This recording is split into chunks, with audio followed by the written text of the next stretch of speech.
ये अब तक कुछ हुआ क्यों नहीं? तो अब ये देख लीजिए, सामने आ गया खुलकर। ये तो पूरा फरीदाबाद, पूरी यात्रा सबको उड़ाने का था।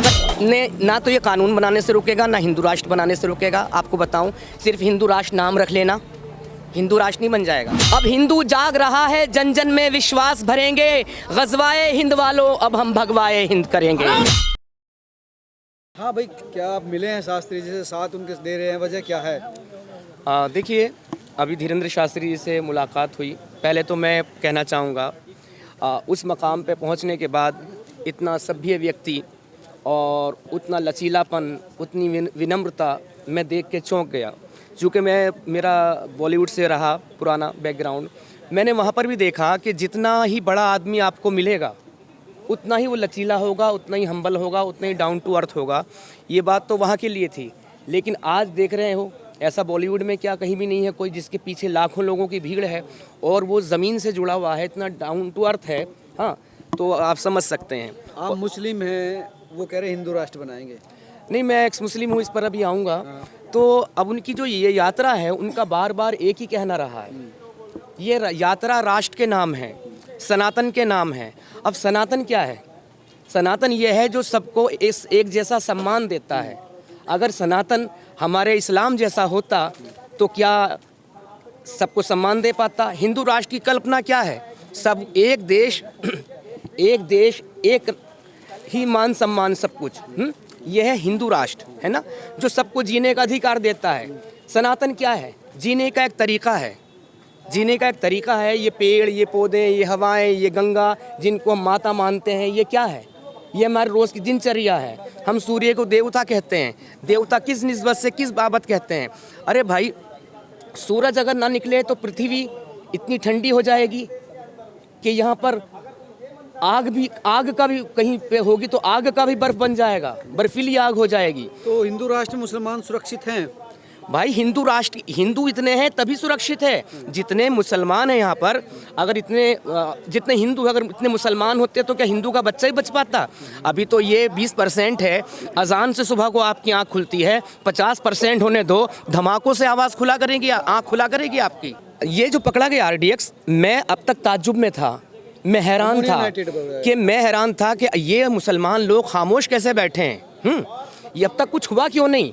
तो अब ये देख लीजिए, सामने आ गया खुलकर। ये तो पूरा फरीदाबाद, पूरी यात्रा सबको उड़ाने का था। अगर ये हमारे नौजवान जिन्होंने भी सूचना लगा के तहत पहुँचे, अगर ना होते तो आज पूरा देश सदमे में बैठा हुआ होता। क्योंकि इस्लाम के मुताबिक कोई और धर्म, कोई और सभ्यता, कोई और संस्कृति इस दुनिया में रह ही नहीं सकती।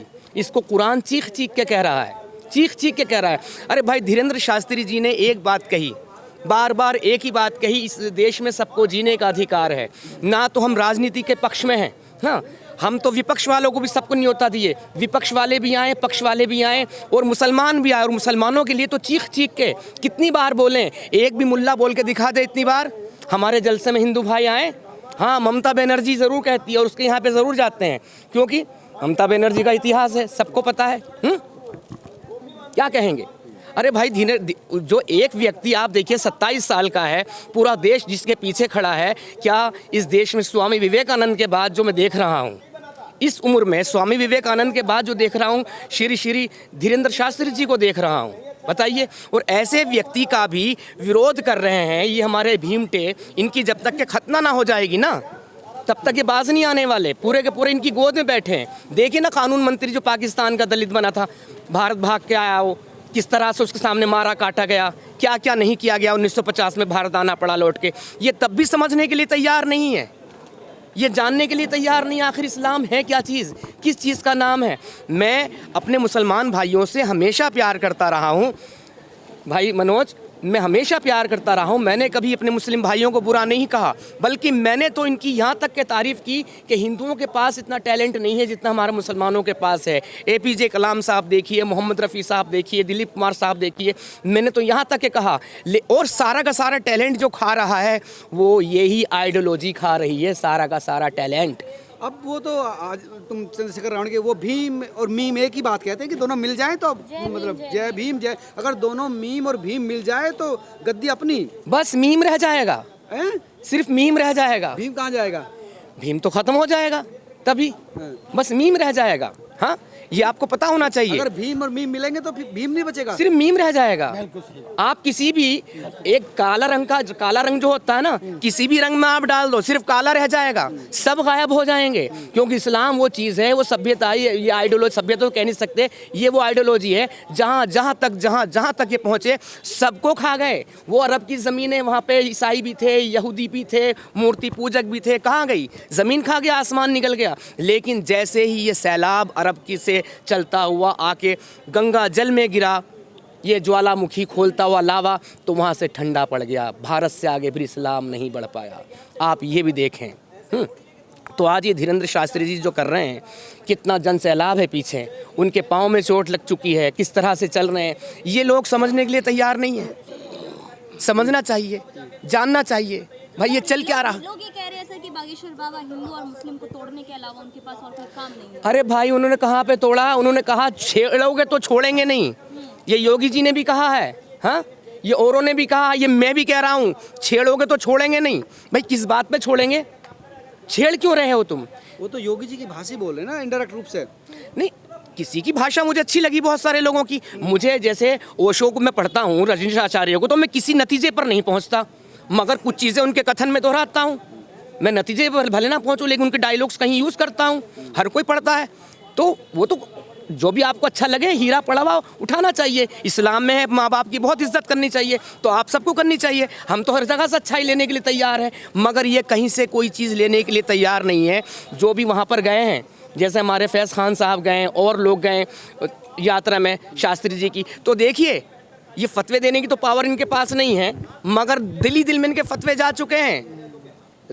ये नमाजें हो रही होंगी, नमाजों में दुआएं कि या अल्लाह फैज़ खान को जहन्नुम अता फरमा, हाँ, इमरोज़ आलम को जहन्नुम अता फरमा, ये इनकी दुआएं चल रही है। ये देखिए, ये है किसके भाई? ये है किसके? अगर इनके अंदर बाबा बागेश्वर धाम जी ने ये एक बार नहीं, अन्य बार हर मंच पर ये बात कही है कि हम मुसलमानों के खिलाफ नहीं, ज़्यादा से ज़्यादा मुस्लिम भाई जुड़ें, ज़्यादा से ज़्यादा जुड़ें। कहाँ जुड़ रहे हैं? घर वापसी चाह रहे हैं कि घर वापसी आ जाए। नहीं, वो एक डायलॉग उनका, भाई तुम्हारे पुरखे कौन थे? हाँ। अपने पुरखों को तो समझो ना। सर हिंदू राष्ट्र बनाने का मकसद क्या है? कहा यह जाता है कि लव जिहाद रोकेंगे, गौ तस्करी रोकेंगे। गौ तस्करी और लव जिहाद ये कानून बनाने से रुकेगा या हिंदू राष्ट्र बनाने से? ने ना तो ये कानून बनाने से रुकेगा, ना हिंदू राष्ट्र बनाने से रुकेगा। आपको बताऊं, सिर्फ हिंदू राष्ट्र नाम रख लेना, हिंदू राष्ट्र नहीं बन जाएगा। मेरे उस्ताद निश्तर खान काई साहब का एक शेर है, उसने तरकश में बचाकर ना कोई तीर रखा, एक भिखारी ने बेटे का नाम जहांगीर रखा। नाम रख लेने से थोड़ी ना कुछ हो जाएगा। अरे भाई, जब तक ये मदरसे हैं, जब तक ये तबलीग जमात है, जब तक ये चर्च है, जब तक ये कन्वर्जन हो रहा है, ये कीड़ा जो दौड़ रहा है, तब तक आप केवल हिंदू राष्ट्र नाम रख लेंगे। अभी जो कर रहे हैं, एक कोशिश कर रहे हैं सारे हिंदुओं को एकजुट करने की। अगर जब हिंदू एकजुट हो जाएगा तो फिर हमारी संभावनाएं बनेंगी। अभी केवल वो संभावनाओं की तैयारी कर रहे हैं। तो कट्टरपंथी फैलाने और की बात हो गई ना सर। सीधी देश तो सेक्युलर है। आप देखिए, सेकुलर है, मुसलमानों का कोई जलसा हो रहा हो, मुसलमानों का कोई जलसा हो रहा हो, सिर्फ केवल एक शब्द कहलवा दो, सरतनसुदा के नारे। वो बार बार यही तो कहते हैं ना, सरतनसुदा के नारे खत्म होने चाहिए, हर किसी को जीने का अधिकार है। भाई हिंदू धर्म मैं तो देखता हूँ, छोटा सा था जब देखता था, मेरे पड़ोस में हिंदू ज़्यादा थे, और आज भी देखता हूँ, छोटे छोटे बच्चे हैं, माँ रोटी बना रही है, ले बेटा ये आटा, गाँव में देखता हूँ यहाँ तो पूरा कंकड़ ईद का हुआ पड़ा है ज़मीन, बेटा ये चींटियों के बिल के पास ये आटा डाल के आ जाओ। ये शिक्षा है सनातन की, ये शिक्षा है हिंदुज़म की। तो आप कह रहे हैं कि मुसलमानों को जीने नहीं देंगे? अरे भैया, अगर मुसलमानों को ख़त्म ही करना था तो पूरा गुजरात में मौका मिला था, एक बच्चा भी ना होता। अगर मुसलमानों को ख़त्म ही करना था, पूरा का पूरा मौका मिला था योगी जी को बरेली में, एक बच्चा भी ना बचता। हाँ, अगर मुसलमानों की ख़त्म करना था, जब ये अपने कार सेवक गए थे बाबरी मस्जिद पे, तो एक बच्चा ना बचता रास्ते में। हाँ, अगर ये मौके हमारे प्यारे प्यारे मुस्लिम भाइयों को मिले होते, ये मौके इनको मिले होते, तो छोटी छोटी बच्चियों के साथ जिना होता, बलात्कार होता, हमारे प्यारे आका मोहम्मद रसूलुल्लाह सल्लल्लाहु अलैहि वसल्लम को फॉलो करते। भाई ये लोकतंत्र में दिक्कत क्या है? हिंदू राष्ट्र बनाने की जरूरत क्या? कई लोग सवाल उठ रहे हैं कि हिंदू नहीं, इस्लाम में लोकतंत्र कहाँ है? जमहूरियत कहाँ है इस्लाम में? कहाँ है लोकतंत्र इस्लाम में? इस्लाम तो इन सबके खिलाफ है, लोकतंत्र के। कहाँ है इस्लाम में भाई? तो इस्लाम मानने वाले तो समर्थन कर रहे हैं ना लोकतंत्र का। भाई कहाँ कर रहे हैं समर्थन? एक है खिलाफत, पूरी दुनिया में दो ही तीन चीज़ें हैं कि एक तो ये दारुल हर्ब दारुल काफिर दारुल अमन, यहाँ पे ही दारुल अमन चल रहा, दारुल हर वो जो काफिरों का देश उससे जंग लड़नी है, दारुल शरिया वो जहाँ पे इस्लाम ना पूरा का पूरा आ गया है, वहाँ पे फिर कोई नहीं जी सकता। ये है दारुल अमन, इसे कहते हैं अल तकैया। जब तुम्हारी तादाद कम है तो आगे हाथ जोड़ के निकल जाओ, अपनी तादाद बढ़ाते रहो। जो बच्चे पैदा कर रहे हैं यही तो संविधान का फ़ायदा उठा रहे हैं। वोटिंग पावर जब बढ़ जाएगा तो कौन रह पाएगा? जिन्हें आज हम आतंकवादी कह रहे हैं, पाकिस्तान के बांग्लादेश के लोगों को, काश कि अगर ये ना बना होता ना तो मैं बोल पाता यहाँ पे, मेघा तुम खड़ी होती यहाँ पे, आप यहाँ पे टपाटप करने की जो करते कर पाते हैं, नहीं कर पाते। हाँ आपकी बात, हाँ तो नहीं कर पाते मनोज भाई। कई लोग तो अभी भी कह रहे हैं, लड़की कह रही है कि मैं ये गाय खाऊंगी, वो कह रही है लड़की फरजाना बेगम। अब यही तो देखिए, मैंने जब मैं मुसलमान हुआ करता था तब भी मैंने एक बात कही थी, जब मैं मुसलमान हुआ करता था तब भी मैंने ये बात कही थी कि हिंदू अगर गाय को अपनी माता मानते हैं, उनके वो इमोशंस हैं, वो चाहे जैसे भी हों, और कहते गोमूत्र पीने दो उनकी मर्ज़ी, गोबर खाते हैं खाने दो उनकी मर्ज़ी, वो जो भी करते हैं वो उसको माँ मानते हैं। तो भैया तुम्हें उन्होंने बकरी खाने से नहीं रोका, तुम्हें भेड़ खाने से नहीं रोका, तुम्हें मुर्गा खाने से नहीं रोका, तुम्हें ऊँट खाने से नहीं रोका, और सुअर खाने से तुमने खुद को अपने आप ही रोक रखा। हाँ, अल्लाह को सुअर से कितना प्यार था, उसे हराम कर दिया, ये देखिए, ताकि मेरे सुअर की जान बची रहे। तो अभी बताइए कि एक चीज को नहीं छोड़ सकते। आज भी कल गाय की गली कटी हुई गर्दन मिली है, हैं? काटने वाले कौन थे? हिंदू तो नहीं काटेंगे। हाँ, कुछ हिंदुओं ने भी बेच देते हैं, उन हिंदुओं की भी ऐसी की तैसी करनी चाहिए जो मुसलमानों को बेचते हैं। हाँ, उनकी भी खतना करनी चाहिए। सीधे सीधे भाई इधर बैठ जाओ। किसका खतना करवा दी भाई? लिब्रांडुओं का, इनका नहीं तो वो हिंदू है ना, उनका खतना कैसे हो जाएगा? अरे भाई ये पूरे के पूरे मुसलमान ही तो हो चुके हैं, ये हिंदू कहाँ से है भाई? एक तो गाय को खाने वाला, गाय को रोटी पे खाने वाला डायलॉग बहुत फेमस हो चुका है। ये कहाँ से? ये हिंदू हो सकते हैं क्या? आप हिंदू कहेंगे ना? क्या आप ऐसा कर सकते हैं? गाय खाने वाला तो नहीं हो सकता। माँ को, जिस गाय को माँ बोल रहे हैं उसे कभी बेचेंगे नहीं। लेकिन सर, गौ तस्करी का आखिर इलाज क्या है, मैं ये जानना चाहती हूँ। देखिए, गौ तस्करी का सीधा सा इलाज एक ही इलाज है, जैसे भी कोई करे। कोई मेरी माँ को अगर उठा के लेके जाए, मेरे पास जितनी भी ताकत है, गला काटने की ताकत है तो उसका गला काट दूं। माँ की बात चल रही है, मैं हिंसा की बात नहीं कर रहा। मेरी माँ को उठा के ले जाए, मेरे अंदर ताकत है गला काटने की तो गला काट दूं। अगर नहीं ताकत तो कम से कम आखिरी दम तक मेहनत करते, अपनी माँ को बचाते बचाते मैं खुद मर जाऊं। तो अब यही करना पड़ेगा इनको। हमारे जो के लिए क्या कहना चाहते हैं, उन यात्रा के लिए क्या? देखिए, धीरेन्द्र शास्त्री जो है एग्रेसिव वाले दो जो डायलॉग रोएगी एक दिन पब्लिक। मैं आपको बता दूं, धीरेन्द्र शास्त्री, हाँ, ऐसे शख्स की बात नहीं मान रहे हैं जो सबको एकजुट कर लिया। बताइए, किसी के अंदर तक कोई बाबा ऐसा है हमारे भारत में? कोई साधु ऐसा है? कोई संत ऐसा है? बड़े बड़े पावरफुल नागा बाबा है, लेकिन अपना अपना तो सोच रहे हैं। वो पहाड़ों की चोटी पे हिमालय बैठे हैं। अब हमें वो वाले बाबा नहीं चाहिए जो ध्यान लगा रहे हिमालय की चोटी पे बैठते हुए। हमें दो तरह के बाबा चाहिए, एक तो त्रिशूल वाले चाहिए और एकजुट करने वाले चाहिए। तो वो तो मासूम इंसान है, इनोसेंट इंसान है धीरेन्द्र शास्त्री जी। वो एकजुट करने का काम कर रहे हैं, फिर भी उनमें कीड़े निकाले जा रहे हैं। तो आपको बताएं, मैं उनकी जो है भावनाओं को अपने 3 शेर में लिया था। अगर आखिर में भारत माँ की जय के नारे ना लगे तो फिर बेकार है। अगर दिल करे, अब हिंदू जाग रहा है, जन जन में विश्वास भरेंगे। अब हिंदू जाग रहा है, जन जन में विश्वास भरेंगे। गजवाए हिंद वालों, अब हम भगवाए हिंद करेंगे। माता की जय। गजवाए हिंद वालों, अब हम भगवाए हिंद करेंगे। हैरान भी हूँ परेशान भी अंजाम तुम्हारा सोच के मैं, हैरान भी हूँ परेशान भी अंजाम तुम्हारा सोच के मैं।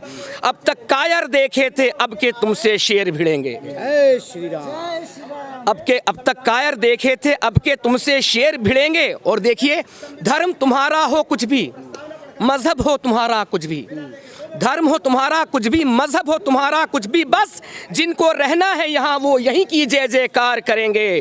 भारत माता की जय। अब हिंदू जाग रहा है, जन जन में विश्वास भरेंगे। गजवाए हिंद वालों, अब हम भगवाए हिंद करेंगे। कभी कर देंगे, बिल्कुल होके रहेगा जी। जातियों को एक कर देंगे। उनका कहना क्या है, जातियों को तोड़ने के लिए नहीं आया मैं, जातिवाद को तोड़ने के लिए आया। रावण मना कर रहा है कि नहीं, हम तो विरोध जाएंगे। चंद्रशेखर रावण, भाई उसका नाम ही रावण है यार, उसका नाम ही रावण है। दामोदर यादव उधर खिलाफत कर रहा है, उसका नाम ही रावण है भाई। हर साल उसी का तो पुतला फूक रहा है, उसी का तो पुतला फूक रहा है। तो ये तो भाईचारे का जो संदेश देते हैं, उन्हें क्या कहेंगे? देखिए भाई, देश में सच में भाईचारा है? नहीं, जितना भी भाई बना हुआ है वो नॉन मुस्लिम की तरफ से बना हुआ है। इनकी तरफ से तो चारा ही चारा है। अरे भाई अपने भाइयों के भाई नहीं है, ये आपस में एक दूसरे के गला काट रहे हैं, तो तुम्हारे भाई कैसे बन सकते हैं? कैसे बन सकते तुम्हारे भाई मेरे भाई? मेरी मर्जी होनी चाहिए, मैंने किस मानता नहीं मानता, मैं कहा आप आज छोड़ दीजिए हिंदू धर्म को, भाड़ में जाए, सबको कह दीजिए। मैं एक उदाहरण के स्वरूप, तो क्या तुम्हारे माता पिता रिश्तेदार भाई बंधु तुम्हारा गला काटेंगे हैं? क्या तुम्हारा बाइकआउट कर देंगे? बेटी मानने से बहन मानने से मना कर देंगे? हाँ, थोड़ा बहुत लड़ झगड़ जरूर सकते हैं, है ना, नाराज हो सकते हैं, लेकिन यहाँ तो इस्लाम को छोड़ने की सज़ा मौत है, मुर्तद की सज़ा सरतन से जुदा, एक्स मुस्लिम की सज़ा सरतन से जुदा। ये धीरेन्द्र शास्त्री जी इसी के तो खिलाफ हैं भाई। सरतन से जुदा के नारे क्यों लगा रहे हो? एक बार हिंदू लगा के दिखा दे सरतन से जुदा के सारे जेल में पड़े होंगे, सारे के सारे जेल में सड़ रहे होंगे। ये है हिंदुओं की सरकार, यही मैं खिलाफ नहीं हूँ सरकार के, लेकिन देख लीजिए हिंदुओं की सरकार है।